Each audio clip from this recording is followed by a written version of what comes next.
अस्सलाम वालेकुम dear student, हाजिर हैं हम लोग class 11 biology cellular life chapter की एक और न्यू वीडियो के साथ। आज की इस वीडियो के अंदर हम लोग जिस टॉपिक के हवाले से जिक्र करने वाले हैं वो है हमारे पास वायरल डिजीजेस।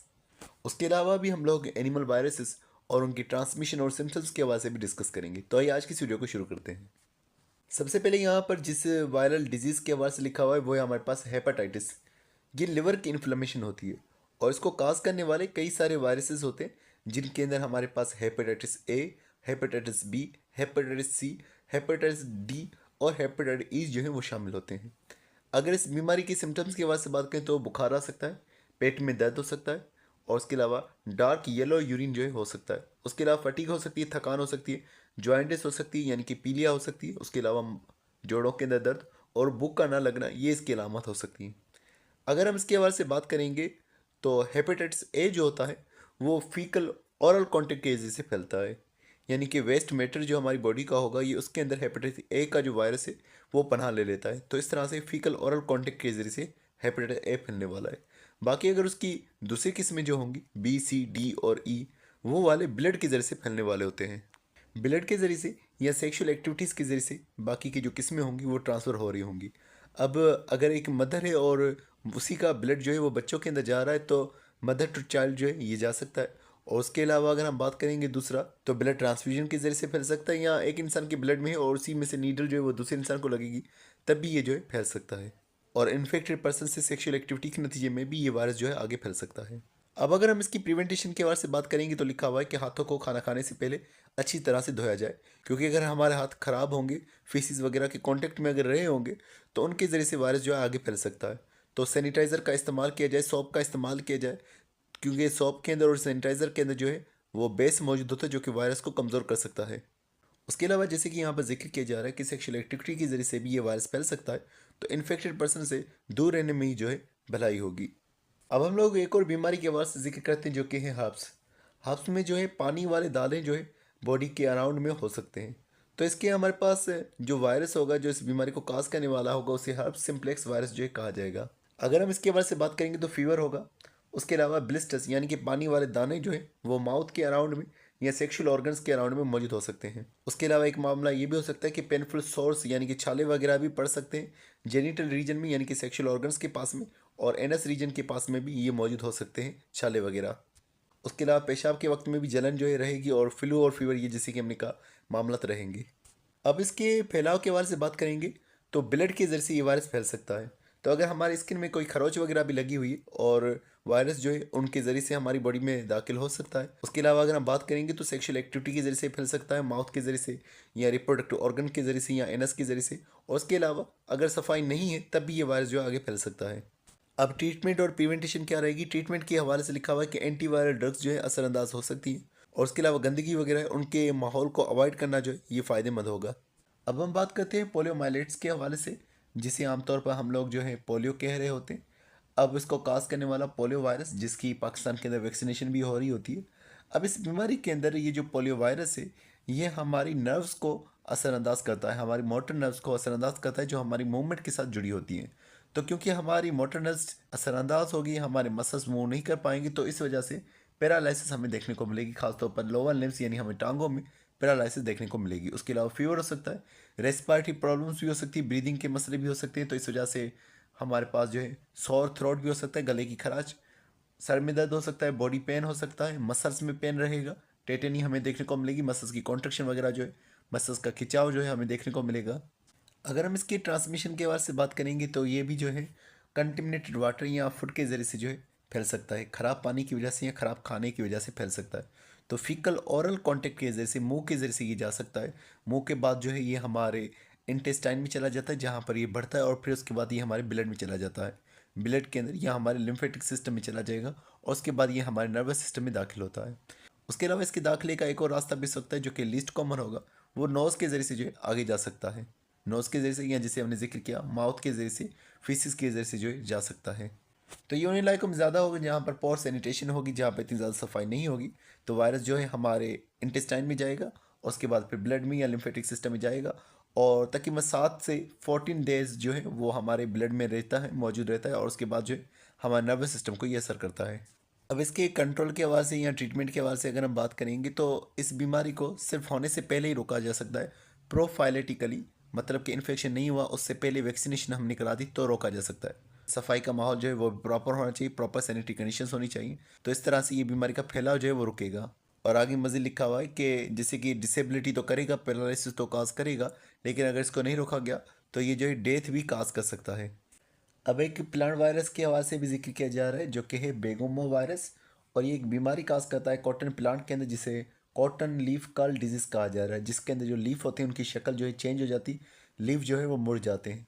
तो ये बात लिखी हुई लीफ कर्लिंग हमें देखने को मिलेगी, लीफ जो है ऊपर की तरफ मुड़ जाएंगे या नीचे की तरफ मुड़ जाएंगे। उसके अलावा जो उसके अंदर वेन्स होती हैं, मतलब कि हमारे पास एक लीफ मौजूद है, उस लीफ में से वेन्स फैली हुई हैं, तो वो भी ज़्यादा थिक हो जाएंगी। और उसके अलावा ग्रोथ जो है वो अफेक्टेड रहेगी और फाइबर्स वगैरह जो है फिर इतनी ज़्यादा प्रोड्यूस नहीं होंगी। अगर हम बात करेंगे इसके फैलाव के हवाले से तो एक इंसेक्ट होता है जिसे वाइट फ्लाई कहा जाता है, वो इसके फैलाव का सबब बनता है। अब अगर हम इसके ट्रीटमेंट के हवाले से बात करेंगे तो जिसे कि इसका फैलने वाला जो काज है वो वाइट फ्लाई होता है, तो वाइट फ्लाई को अगर ख़त्म कर दिया गया तो ये बीमारी नहीं हो पाएगी। तो हर 7वें दिन स्प्रे किया जाए ताकि वाइट फ्लाई जो है वो ग्रो ना कर पाए। उसके अलावा एक और तरीक़ेकार हो सकता है, वो है क्रॉप रोटेशन। मतलब कि हमने एक साल जो है वो फसल उगा लिया इन कपास का, लेकिन अगले साल हम कोई और फसल जो है उगा रहे हैं, तो इस तरह से भी वायरस जो है वो फैल नहीं पाएगा, वो कम हो जाएगा।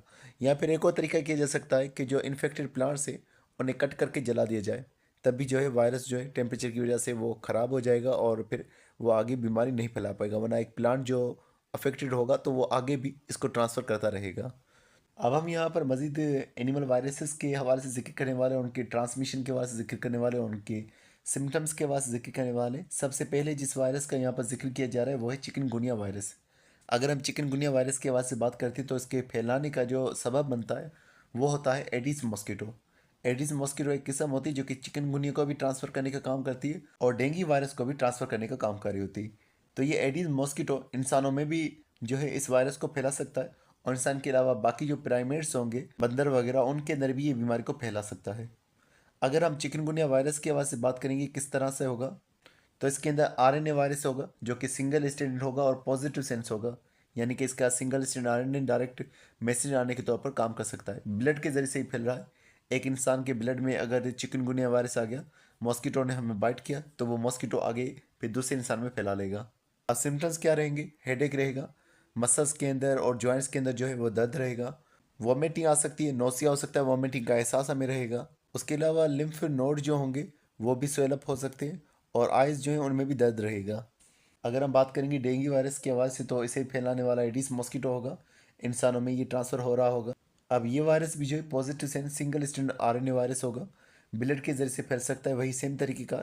अब इसमें वॉमिटिंग रहेगी, उसके अलावा जो है रैशेज़ वगैरह भी स्किन में होंगी जिसके साथ दर्द भी होगा, नोसिया हो सकती है, और उसके अलावा आंखों के पीछे दर्द भी रहेगा, उसके अलावा बॉडी में भी पेन मौजूद रहेगा।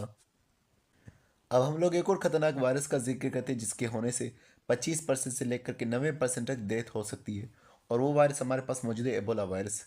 अब अगर हम इसके होस्ट की बात करेंगे तो इंसान इसका होस्ट है। इंसान के अलावा बाकी नोकीले दांतों वाले जो जानवर हैं वो इसके होस्ट हो सकते हैं। बेट हो गए, चमगादड़ हो गए, जैसे कि कुत्ते हो गए, वो भी इसके होस्ट रहेंगे।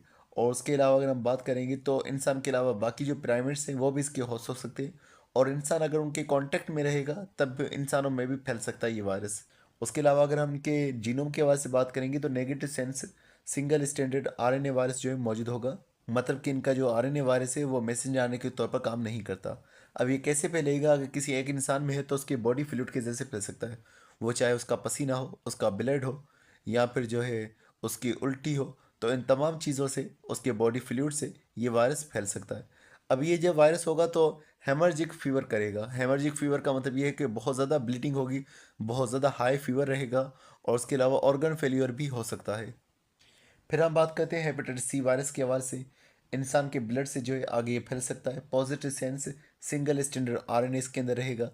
अगर हम बात करेंगे तो इसका फैलाव किस तरह से रहेगा, तो मेनली जो है ब्लड ट्रांसफ्यूजन के ज़रिए से, ब्लड के ज़रिए से ये आगे फैल रहा है। उसके अलावा फीवर होगा, येलो स्किन हो जाएगी, फटीग रहेगी, मसल होगी, और उसके अलावा जॉइंट पेन रहेगा, नोसिया रहेगा, यानी कि हमें उल्टी का एहसास आएगा, भूख का ना लगना ये मामला रहेगा, और स्टमक पेन जो है इस बीमारी में रहेगा। अब हम बात करते हैं मीजल्स वायरस के हवाले से, जो कि एक बीमारी मीजल्स काज कर रहा होता है, जिसे हम उर्दू के अंदर खसरा और सिंधी के अंदर ओरडी कह रहे होते हैं। ये जो वायरस होता है ये एयरबोर्न होता है, यानी कि हवा के ज़रिए से फैलता है। तो नाक के ज़रिए से अगर ड्रॉपलेट्स निकलेंगी या गले के ज़रिए से ड्रॉपलेट्स निकलेंगी या म्यूकस वगैरह जो होगा, ये इसके फैलाव का सबब बनेगा। इसके अंदर सिंगल स्ट्रैंडेड आरएनए मौजूद होगा जो कि नेगेटिव सेंस होगा।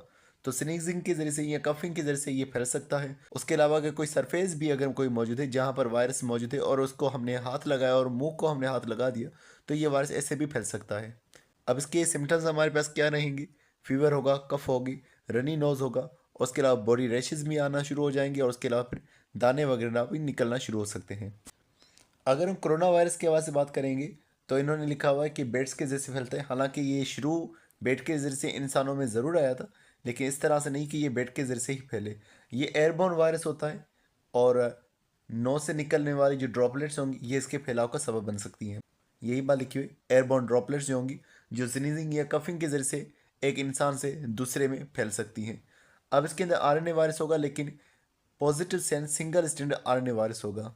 सिम्टम्स क्या रहेंगी? लेबरस ब्रीदिंग रहेगी, चेस्ट के इंसान जो है वो प्रेशर रहेगा, उसके अलावा चेस्ट वीकनेस, चेस्ट पेन हो सकता है और उसके अलावा डिफिकल्टी इन स्पीच हो सकता है और ऑक्सीजन लेवल कम हो सकती है। ये कोरोना के सिम्टम्स होंगे।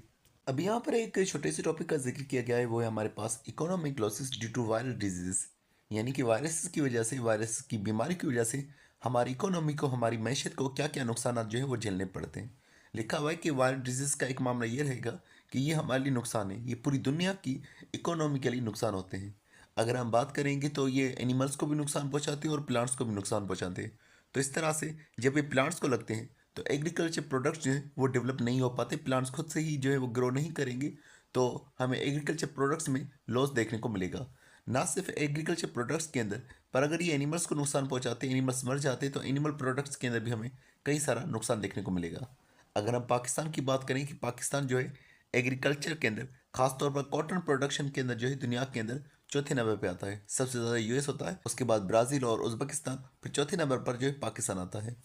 अगर हम पाकिस्तान की बात करें तो कॉटन को डेवलप करने के लिए पूरी दुनिया के अंदर जो इसके पास एरिया मौजूद है वो 9.36% जो है वो मौजूद है। पूरी दुनिया के अंदर 10.18% जो है वो पाकिस्तान प्रोड्यूस कर रहा है, 8.06% पाकिस्तान कंज्यूम कर रहा है और पाकिस्तान जो है दुनिया को कॉटन एक्सपोर्ट भी कर रहा है और 4.5% जो है कॉटन पाकिस्तान के जरिए से एक्सपोर्ट हो रही है।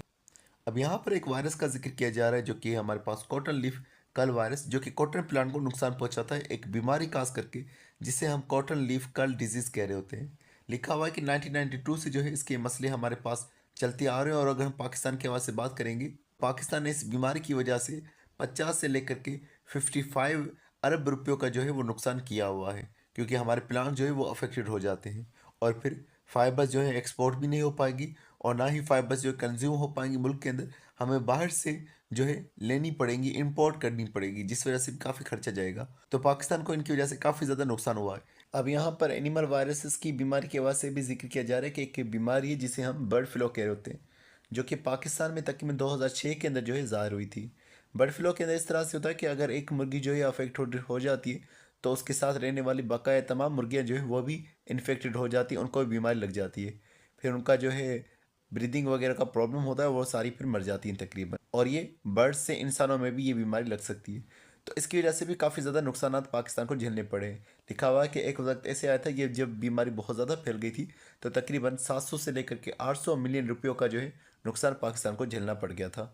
तो ये स्टूडेंट्स आज के लिए बस इतना ही था। उम्मीद करता हूँ ये वीडियो आपको पसंद आई होगी। इंशाल्लाह मिलते हैं नेक्स्ट वीडियो में, तब तक अपना बहुत सारा ख्याल रखिएगा। अस्सलाम वालेकुम।